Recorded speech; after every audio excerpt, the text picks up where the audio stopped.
Hello বন্ধুরা, আপনারা নিশ্চয় টিয়া বা ময়না পাখির মুখে মানুষের মতো কথা শুনেছেন, কিন্তু শুনেছেন কি ঘোড়ার অঙ্ক করার কথা? হ্যাঁ, আপনি ঠিক শুনছেন। একটি সময় এই ঘোড়াটি ছিল যে বিভিন্ন ম্যাথ কিংবা জিকে প্রশ্নের উত্তর দিতে পারত।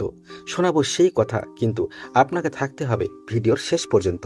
চলুন শুনে আসি সেই আজব ঘোড়ার কথা। কথা বলছি 1900 সালের ইউরোপের। হের ভন অস্টেন নামের বার্লিনের এক ব্যক্তি একটি ঘোড়াকে প্রশিক্ষণ দিতেন। তিনি ঘোড়াটিকে সামনে ডান পায়ে ট্যাপ করতে শিখিয়েছিলেন, যাতে সে বোতাম বা বাটনে চাপ প্রয়োগ করতে পারে।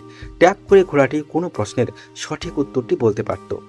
অস্টেন এই ঘোড়াটির নাম রাখেন হান্স। হান্সের জনপ্রিয়তা তখন সমগ্র ইউরোপে ছড়িয়ে পড়ে।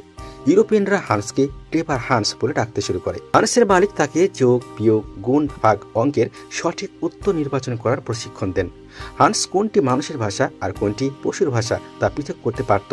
এছাড়াও সে ভূগোল, ইতিহাস, এমনকি বিজ্ঞানের বিভিন্ন প্রশ্নের উত্তর ট্যাপ করে বোতামে চাপ দেওয়ার মাধ্যমে সঠিকভাবে বলে দিতে পারত। আর ঠিক এই কারণেই হান্স ইউরোপের অন্যতম শিরোনামের বিষয় হয়ে ওঠে। হান্সের সুখ্যাতি ছড়িয়ে পড়তে সে বিভিন্ন হর্স এক্সপার্ট, সাইকোলজিস্ট, প্রফেসর, পশু চিকিৎসক এবং অশ্বারোহী অফিসারদের নজরে চলে আসে। এদের সন্দেহ ছিল ঘোড়াটির সত্যি কি এমন কোনো প্রতিভা আছে। তাই বুদ্ধিজীবীরা ঠিক করলো ঘোড়াটিকে পরীক্ষা করা দরকার। তারা একটি কমিশন গঠন করলো। বড় পরীক্ষার দিন চলে আসলো। অডিটোরিয়ামে সাংবাদিক, মনোবিজ্ঞানী, হর্স এক্সপার্ট আর উৎফুল্ল জনতারা ভিড় করেছিল হান্সের প্রশ্ন উত্তর পর্ব দেখার জন্য। সকল বিশেষজ্ঞরা মনে করেছিল এটা আসলে হান্সের মালিক অস্টিনের সাজানো কৌশল। তাই অস্টিনকে অডিটোরিয়াম থেকে বের করে দেওয়া হলো। এখন হান্স সন্দেহভাজন জনতার সামনে একা ছিল। শুরু হলো প্রশ্ন উত্তর পর্ব। কমিশনের নেতা হান্সকে প্রথমে একটি গাণিতিক প্রশ্ন করলেন। হান্স সঠিক বোতামে চাপ দিয়েছে, অর্থাৎ তার উত্তর সঠিক।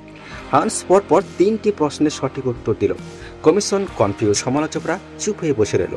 কিন্তু উদ্বিগ্ন সমালোচকরা আবার নতুন কমিশনের দাবি করল। বিশ্ব অপেক্ষা করছিল, তাই আবার একটি নতুন কমিশন গঠন করা হলো। দ্বিতীয় কমিশন প্রথমে হান্সের বিষয়ে ভালো করে রিসার্চ করলো এবং তারা ঠিক করলো হান্সকে প্রশ্ন করা হবে নিম্ন স্বরে, যাতে ওই প্রশ্ন জনতা শুনতে না পায়। এক্সপার্টরা কথা মতো হান্সের কানে চুপি চুপি একটা যোগ অঙ্কের প্রশ্ন করলো, কিন্তু সত্যি এবার হান্স ভুল উত্তর দিল। এমনকি যতগুলি প্রশ্ন করা হলো সব প্রশ্নের উত্তর সে ভুল দিল। এখন প্রশ্ন হলো, হান্স পূর্বে কিভাবে প্রশ্নের উত্তরগুলি দিত যা সব ঠিক হয়ে যেত? আসলে এটা একটা ট্রিক ছিল যা তার মালিক তাকে প্রশিক্ষণের মাধ্যমে শিখিয়েছিল।